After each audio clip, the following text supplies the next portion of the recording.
एक वृद्ध ट्रेन में सफर कर रहा था। संयोग से वह कोच खाली था। तभी 8 से 10 लड़के उस कोच में आए और बैठकर मस्ती करने लगे। एक ने कहा, चलो जंजीर खींचते हैं।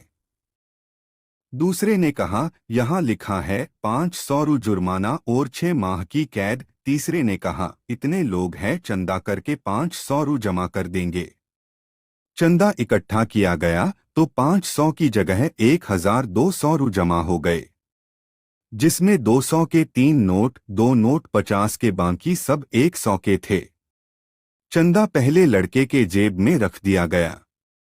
तीसरे ने कहा, जंजीर खींचते हैं, अगर कोई पूछता है तो कह देंगे बूढ़े ने खींचा है, पैसे भी नहीं देने पड़ेंगे तब। बूढ़े ने हाथ जोड़ के कहा, बच्चों, मैंने तुम्हारा क्या बिगाड़ा है, मुझे क्यों फंसा रहे हो? लेकिन नहीं, जंजीर खींची गई। टीटी आया सिपाही के साथ। लड़कों ने एक स्वर से कहा, बूढ़े ने जंजीर खींची है। टीटी से बोला, शर्म नहीं आती इस उम्र में ऐसी हरकत करते हुए? बूढ़े ने हाथ जोड़कर कहा, साहब, मैंने जंजीर खींची है, लेकिन मेरी बहुत मजबूरी थी। उसने पूछा, क्या मजबूरी थी?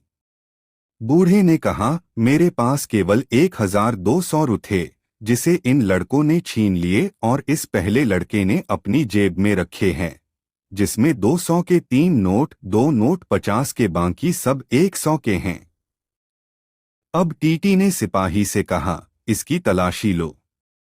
जैसा बूढ़े ने कहा, नोट मिलाए गए। लड़के के जेब से 1200 रु बरामद हुए, जिनको वृद्ध को वापस कर दिया गया और लड़कों को अगले स्टेशन में पुलिस के हवाले कर दिया गया।